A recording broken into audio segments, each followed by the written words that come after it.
ফাইস রান্নাঘর চ্যানেলে আপনাদের সকলকে স্বাগত। আমার চ্যানেলে নতুন এসে থাকলে চ্যানেলটি সাবস্ক্রাইব করবেন। তো তেল দিয়েছিলাম, তেল গরম হয়ে গেছে। প্রথমে দিলাম হিং আর তার সাথে দিচ্ছি পেঁয়াজ কুচি করে কেটে রাখা। এরপর একটু তেলের মধ্যে পেঁয়াজটাকে নাড়াচাড়া করে হালকা একটু জাস্ট 1 মিনিটের মতো সটে করলাম। আর এই সময় দিয়ে পেঁয়াজের সাথে আমি দিয়ে দিচ্ছি কুচিয়ে রাখা লঙ্কা। লঙ্কা দিয়ে আবার একবার মিক্স করলাম। এরপর একটু ভাজা ভাজা করে নেব।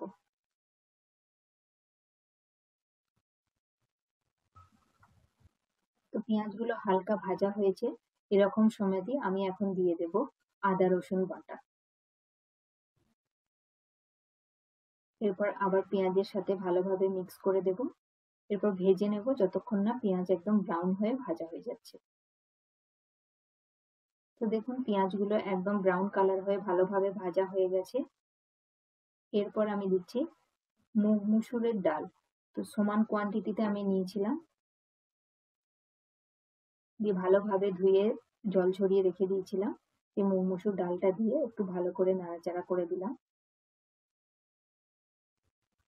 আর এর সাথে আমি এখন দিয়ে দেব ড্রাই মশলার মধ্যে হলুদ গুঁড়ো, জিরে গুঁড়ো, ধনে গুঁড়ো, লাল লঙ্কা গুঁড়ো। এবার একটু মশলা দিয়ে আবার একটু মিক্স করে দিচ্ছি। আর একটু 1 মিনিটের মতো ভাজা ভাজা করে নেব, যাতে মশলার ফ্লেভারটা খুব ভালো রকম আসে ডালের মধ্যে।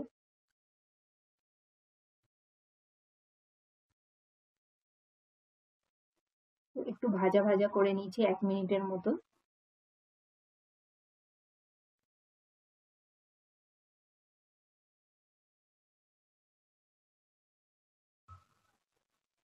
এখন আমি দেব পালং শাক কুচি। তো পালং শাকগুলোকে ভালোভাবে ধুয়ে ছোট ছোট করে এভাবে কুচি করে রেখেছিলাম। পালং শাক কুচিগুলো দিয়ে আবার ডালের সাথে ভালোভাবে মিক্স করে 1 মিনিটের মতো আরো একটু ভেজে নেব।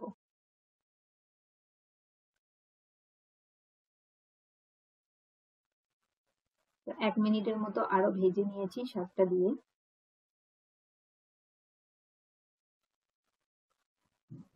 এখন আমি দিয়ে দেব পরিমাণ মতন জল।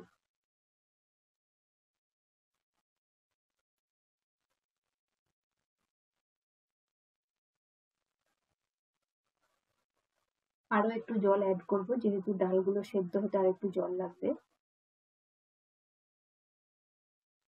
জল দিয়ে ভালোভাবে মিক্স করে দিলাম। এখন দিয়ে দিচ্ছি পরিমাণ মতন নুন।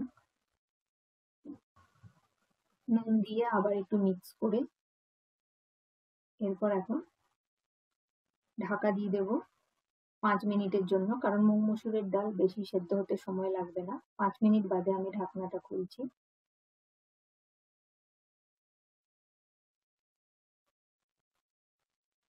ডালটা কিন্তু ভালোভাবে হয়ে গেছে, একদম ভালো পারফেক্ট সেদ্ধ হয়েছে, কনসিস্টেন্সিটাও ভালো আছে, দেখে বুঝতে পারবেন। দেখুন মুগ মসুর ডাল তো সেদ্ধ হতে বেশি সময় লাগে না।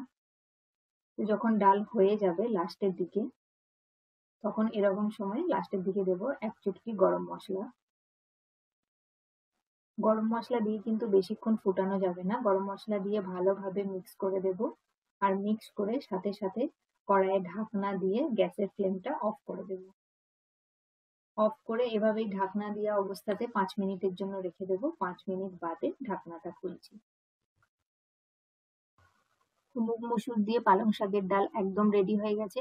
তো এরপর আমরা এটাকে রুটি, ভাত বা পরোটার সাথে সার্ভ করতে পারি। এভাবে খুবই সহজ উপায়ে মুগ মসুর দিয়ে পালং শাকের ডাল বাড়িতে বানিয়ে অবশ্যই একবার ট্রাই করবেন আর আমাকে জানাবেন যে কিরকম লাগলো। আমার চ্যানেলে যদি নতুন এসে থাকেন তো চ্যানেলটি অবশ্যই সাবস্ক্রাইব করবেন। ভিডিও যদি ভালো লেগে থাকে তো অবশ্যই লাইক করতে পারেন।